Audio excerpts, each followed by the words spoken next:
آج لسانی تعصب بھی ہے کہ فلاں تو سرائکی ہے، فلاں پنجابی ہے، فلاں جو ہے وہ بلوچی ہے، اور فلاں جو ہے وہ پٹھان ہے۔ یہ کسی مسلمان کی شان کے لائق نہیں اس طرح کی دشمنیاں پالنا۔ خاندانی عصبیت، یہ فلاں خاندان کا ہے، یہ فلاں خاندان کا ہے، میں تو فلاں خاندان کا ہوں، یہ کسی مسلمان کے لیے جائز نہیں ہے۔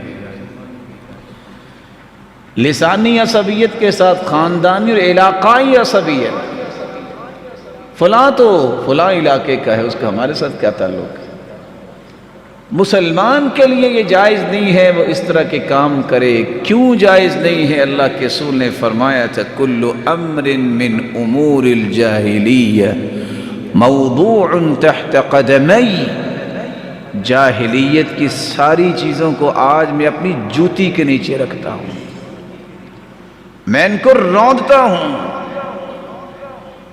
جاہلیت منتنہ، یہ بدبودار جاہلیت ہے کہ کوئی اپنے خاندان کو دوسرے خاندان سے اچھا سمجھے، اس کو حقیر سمجھے، کوئی اپنے علاقے کو دوسرے علاقے سے کہے لو میرے جیسا علاقہ کس کا، کوئی زبان پہ ناز کرنے لگ جائے۔ اس طرح کی عصبیت، تعصب اور اس طرح کی گرہ جب تک رمضان سے پہلے ختم نہیں ہوگی، رمضان کا فائدہ نہیں ہوگا۔ اور انتقام کی آگ کو ٹھنڈا نہ جب تک کیا جائے، اس وقت تک دل صحیح کام ہی نہیں کرتا۔ یہاں کتنے میرے معزز اور پیارے بھائی بیٹھے ہوں گے جن کو اللہ نے گاڑیاں دی، اللہ ان کی حفاظت فرمائے، اور جن کے پاس نہیں اللہ ان کے لیے بھی آسانیاں فرما دے۔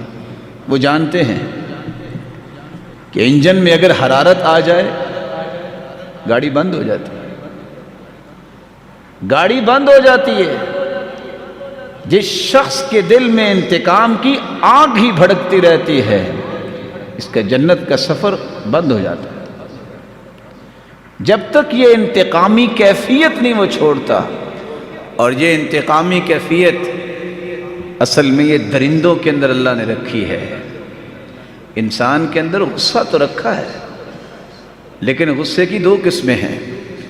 اللہ کی ذات کے لیے غصہ، جب کوئی دین کے خلاف بات کرتا ہے، اللہ کی توہین کرتا ہے، اس کے رسول کی توہین کرتا ہے، قرآن کی توہین کرتا ہے، دین اور دینداروں کی توہین کرتا ہے، تو وہاں مسلمان کو غصہ آنا چاہیے۔ اس وقت غصہ نہ کرنا بھی اصل میں اسلام کی محرومی ہے اس کے دل میں۔ وَيُذْهِبْ غَيْظَ قُلُوبِهِمْ، اللہ کے نبی کے صحابہ کو بھی غصہ آیا کرتا تھا۔ قرآن کہتا ہے اللہ ان کے غصے کو دور کریں گے کب؟ جب وہ گردنیں اڑا دیں گے کافروں کے، تو غصہ ٹھنڈا ہوگا کہ انہوں نے ہمارے مسلمان بھائیوں کو مارا تھا۔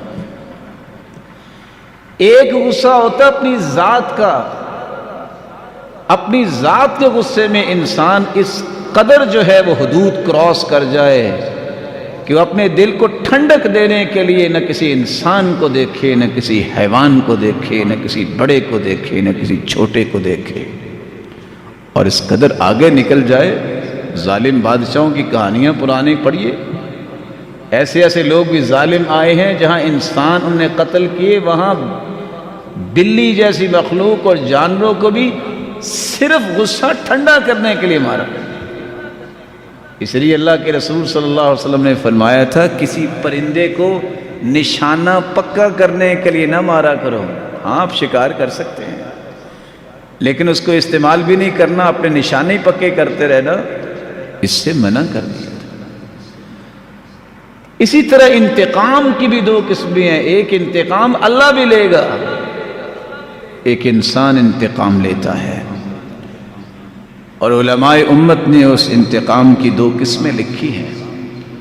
ایک وہ انتقام ہوتا ہے جس کے نتیجے میں انسان اللہ کی قربت حاصل کرتا ہے، جیسا کہ ہم جہاد کرتے ہیں تو کافروں سے انتقام لیتے ہیں، اللہ کا قرب ملتا ہے۔ ایک وہ انتقام ہے جس کے تین مقاصد ہوتی ہیں، بقصد التشفی، میرے دل کو سکون آ جائے، والتنکیل، فلاں نے ایسے کیا ہے نا، اس کو میں ایسا سبق سکھاؤں گا، یاد کرے گا، اس کو میں عبرت بنا کے چھوڑوں گا۔ والتجاوز، یا حدود سے تجاوز کر جانا، یہ انتقام اللہ کے ہاں پسندیدہ نہیں ہے۔ اس لیے رسول اللہ صلی اللہ علیہ وآلہ وسلم کا طریقہ مبارک سیدہ عائشہ فرماتی ہیں، ما خیر رسول اللہ صلی اللہ علیہ وسلم بین امرین الا اخذ ایسرہما ما لم یکن اسما۔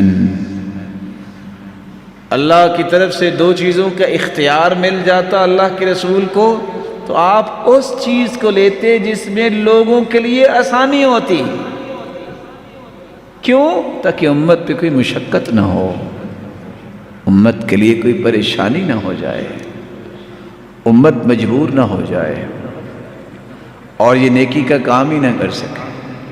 اور ساتھ فرمایا وَإِن كَانَ إِثْمًا كَانَ أَبْعَدَ النَّاسِ مِنْهُ، اگر گناہ کی بات ہوتی تو پوری کائنات میں سب سے زیادہ گناہ سے دور ہونے والے محمد الرسول اللہ ہوتے صلی اللہ علیہ وسلم۔ ساتھ فرمایا وَمَنْ تَقَمَ رَسُولُ اللَّهِ صلی اللہ علیہ وسلم لِنَفْسِهِ، اللہ کے رسول صلی اللہ علیہ وسلم نے پوری زندگی اپنا ذاتی انتقام نہیں لیا۔ من تقم رسول اللہ کے رسول نے انتقام نہیں لیا۔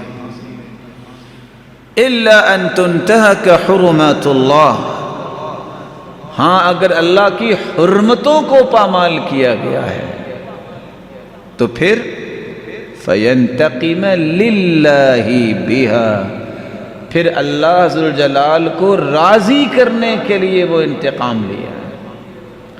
اللہ کی حرمتیں جب پامال ہوتی ہیں تو ہر مسلمان کو حق حاصل ہے کہ وہ نظام اور اصول ضابطے کے مطابق انتقام لے سکتا ہے۔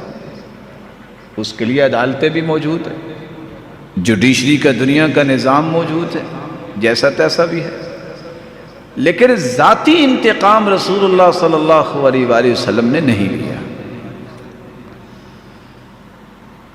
رسول اللہ صلی اللہ علیہ وآلہ وسلم کی زندگی کا یہ خوبصورت پہلو رمضان المبارک سے پہلے ہمیں یاد کر کے انتقامی ہر وہ کارروائی جو دل میں چلتی رہتی ہے اس سے توبہ کر لینی چاہیے۔ اپنے دل کو اس طرح کے جذبات سے خالی کر لینا چاہیے۔ پرانے زمانے میں لالٹین ہوا کرتی تھی، اس کا شیشہ اور اس کا مرر جتنا صاف کرتے تھے روشنی دور تک جاتی تھی۔ دل کا شیشہ جتنا صاف ہوتا ہے اس کے اندر روشنی اسلام کی اور قرآن کی زیادہ ہوتی ہے، اور جس کا دل جتنا زیادہ روشن ہوتا ہے اتنی اس کی مسکراہٹیں اس کے چہرے پہ زیادہ ہوتی۔